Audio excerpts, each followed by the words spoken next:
हर हर महादेव बंधुओं, 30 अक्टूबर को दोपहर 2:13 पर आपके जीवन को प्रभावित करने वाली बहुत बड़ी घटना घटित होने जा रही है। जी हाँ साथियों, केतु बुध के स्वामित्व वाली कन्या राशि में प्रवेश करेंगे, जिसका ऐतिहासिक प्रभाव प्रत्येक राशि के प्रत्येक व्यक्ति पर या जातकों पर देखने को मिलेगा। यहाँ केतु 18 मई 2025 तक विराजमान रहेंगे। बंधुओं, ज्योतिष में केतु सबसे अधिक रहस्यमयी एवं गुप्त प्रभाव रखने वाले ग्रह माने जाते हैं।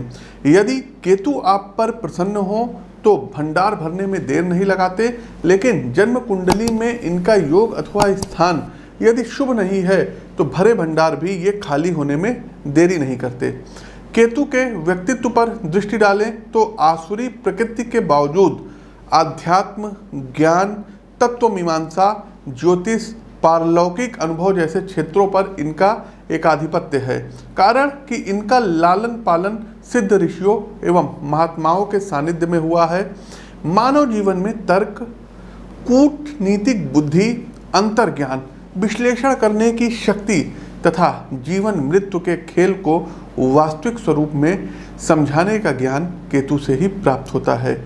केतु राहु से समसप्तक होते हैं, तो केतु की दृष्टि राहु पर भी रहती है, राहु की दृष्टि भी केतु पर रहती है और केतु को भी बीटो प्राप्त है। राहु और जुपिटर की भांति ये अपने से जो है क्या कहते हैं 5वें, 7वें और 9वें दृष्टि देते हैं। इसके अलावा केतु बिजनेस, सामाजिक संबंध एवं प्रोफेशनल लाइफ पर भी अच्छी पकड़ रखते हैं। इसलिए भी केतु गोचर की महत्ता और अधिक बढ़ जाती है। कन्या बुध के द्वारा शासित राशि है, जिससे केतु का संबंध ठीक ठाक माना जाता है। कन्या राशि मूल रूप से पृथ्वी तत्व की प्रधान राशि है, जिसका लक्षण तर्क, विश्लेषण, वाणी, कौशल तथा कल्पनाओं का वास्तविक प्रयोग करना है। ऐसी प्रोग्रेसिव राशि में केतु जैसे अत्यंत महत्वपूर्ण ग्रह का गोचर अपने आप में एक विशेष स्थिति है।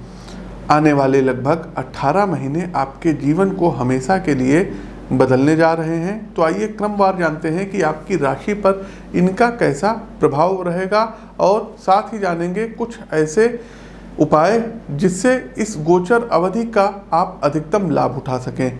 नमस्कार साथियों, मैं पंडित आशीष वस्त ज्योतिष के इस मंच पर आप लोगों का बहुत बहुत स्वागत करता हूं। साथ ही साथ साथियों आपको बता दें कि प्रस्तुत गोचर आपकी चंद्र राशि व आपकी नाम राशि दोनों पर संयुक्त रूप से आधारित है। साथ ही साथ दर्शकों, ये गोचर सिर्फ और सिर्फ केतु को मानक मान करके बनाया गया है। आपकी जन्म कुंडली में अन्य ग्रहों की भी स्थिति विचारणीय होती है। हम चाहते तो राहु और केतु का गोचर एक में कर देते, लेकिन दर्शकों मैंने राहु का गोचर अलग बनाया, उसको आप हमारे चैनल पर जा करके देख सकते हैं। और केतु का गोचर भी एक सेपरेट वीडियो हमने बनाया है, इसको आप देख सकते हैं। इस वीडियो को पूरा अंत तक देखिएगा। अंतिम में हमने उपाय बताया हुआ है, आप उस उपाय को कर सकते हैं। आगे बढ़ने से पहले साथियों हम आपको बता दें कि यहाँ पर लखनऊ में आप हमसे मुलाकात कर सकते हैं, आकर के व्यक्तिगत तौर पर मिल सकते हैं। और प्रत्येक माह हमारा दिल्ली आगमन होता है। जो भी दर्शक दिल्ली या इसके आसपास के क्षेत्र से हैं, व्यक्तिगत तौर पर मिल करके यदि आपके जीवन में कोई बाधा आ रही है तो एक बार मिल करके अपनी कुंडली का विश्लेषण करवा सकते हैं और आवश्यक उपाय जान सकते हैं। आगे बढ़ने से पहले साथियों, अभी रिसेंट में हमने कुछ प्रेडिक्शंस की थी कि नेपाल में भूकंप आएगा, भारत में भूकंप आएगा और अफगानिस्तान में भूकंप आएगा। तो साथियों ये इस प्रेडिक्शन का आप अंश देख लीजिए। साथियों, नेपाल, भारत, अफगानिस्तान हो गया और पाकिस्तान हो गया, ईरान हो गया, यहाँ पर कुछ भूकंप इत्यादि जो है काफ़ी बड़े पैमाने पे भूकंप आ सकते हैं। तो जब तक मंगल अस्त है जनवरी तक का विशेष ध्यान रखिएगा, भूकंप से कुछ क्षति होती हुई दिखाई दे रही है। दूसरा साथियों, हमने बताया था कि जो है लगभग जो है मारकाट से जो है घटित घटनाएं पाकिस्तान में भी घटित होगी, अफगानिस्तान में भी होगी। तो तमाम जो है चीज़ें हो रही, इधर युद्ध भी देखिए हो रहा है, तो उस जो है भविष्यवाणी का भी आप अंश देख सकते हैं। आस पड़ोस के मुल्क में जैसे कि अफगानिस्तान हो गया, पाकिस्तान हो गया, ईरान इत्यादि हो गया, यहाँ पर कोई बहुत बड़ा टेररिस्ट अटैक देखने को मिलेगा। काफ़ी लोगों को जो है जीवन पर संकट आ जाएगा। कर्नाटक चुनाव के भी बारे में साथियों हमने प्रेडिक्शन दी थी कि यहाँ पर जो है कांग्रेस की ही गवर्नमेंट बनेगी और वहाँ पर कांग्रेस की गवर्नमेंट बनी। तो इसका एक अलग से हम विश्लेषण करेंगे, वीडियो बनाएंगे, लेकिन अपने सूर्य गोचर के इस वीडियो के माध्यम से हम बताना चाहेंगे कि इस बार कर्नाटक में सत्ता परिवर्तन होता हुआ दिखाई दे रहा है। कांग्रेस पार्टी सत्ता पर आ सकती है। कांग्रेस पार्टी कर्नाटक में सरकार फिर से बना सकती है। अब आने वाले 5 राज्यों के चुनाव के बारे में भी हम आपको प्रेडिक्शन दे रहे हैं। हालांकि और भी वीडियो में हमने प्रेडिक्शन दी है, लेकिन आपकी जानकारी के लिए बता दें साथियों कि मध्य प्रदेश चुनाव में इस बार भारतीय जनता पार्टी और कांग्रेस के बीच बहुत टफ लड़ाई रहेगी। अंत में यहाँ पर कांग्रेस सरकार बनाती हुई दिख रही है। दूसरा साथियों, छत्तीसगढ़ में भी बीजेपी और कांग्रेस के मध्य टक्कर अच्छी रहेगी, लेकिन यहाँ भी कांग्रेस की ही गवर्नमेंट बनेगी। तीसरा साथियों, राजस्थान आता है। राजस्थान में साथियों बहुत ही ज़्यादा बिल्कुल जो है नेक टू नेक फाइट रहेगी, और अंततोगत्वा लास्ट में भी जो मतलब सितारे कह रहे हैं, यहाँ पर भी कांग्रेस की गवर्नमेंट बन सकती है। अब आते हैं दर्शकों जो है तेलंगाना में। तो तेलंगाना में जो है केसीआर राव फिर से मुख्यमंत्री बनेंगे और तीसरी बार ये मुख्यमंत्री पद की शपथ लेंगे। साथियों, मिजोरम इलेक्शन का भी जान लेते हैं। मिजोरम में एमएनएफ और कांग्रेस मिलकर के सरकार यहाँ पर बना सकती है। एमएनएफ जो है सत्ता में आ सकती है। तो साथियों, ये तो था हमारा 5 राज्यों का जो है क्या कहते हैं भविष्यवाणी चुनाव से संबंधित। अब हम आगे बढ़ते हैं अपने मूल विषय पर। जी हाँ, केतु का गोचर मेष से लेकर के मीन राशि के जातकों पर क्या असर डालेगा। आगे बढ़ते हैं कुंभ राशि। कुंभ राशि के जातकों, अष्टम भाव में केतु का गोचर ज्योतिष में मूलभूत रूप से शुभ नहीं माना जाता है। अकस्मात भौतिक एवं ऊपरी बाधाएं आपके जीवन की मुश्किलें बढ़ा सकती हैं, जिसके कारण मानसिक दबाव का अनुभव केतु गोचर की अवधि में आप करेंगे। कैरियर और पेशेवर जीवन के संदर्भ में यदि स्थितियों पर विचार करें तो ऑफिस पॉलिटिक्स का बेहद नकारात्मक चेहरा देखने को मिलेगा। मित्रों, 8वें घर को ज्योतिष में कटु सत्य से परिचित कराने वाला माना जाता है, और इसमें केतु का प्रवेश तो और ज़्यादा दुश्वारियां बढ़ाएगा। वर्क प्लेस पर ऐसे लोगों से आपको धोखा मिलेगा जिन्हें आप अपना करीबी और हितैषी मान रहे थे।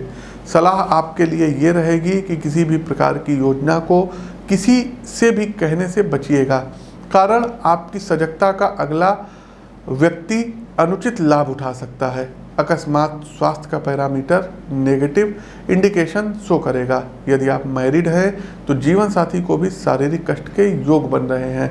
अष्टम भाव का केतु अकस्मात हेल्थ रिलेटेड सिचुएशन को बिगाड़ेगा। होगा ये मित्रों कि आज आप भले चंगे होंगे, लेकिन कल एक छोटा सा दाना गंभीर स्वास्थ्य संकट का कारण बन सकता है।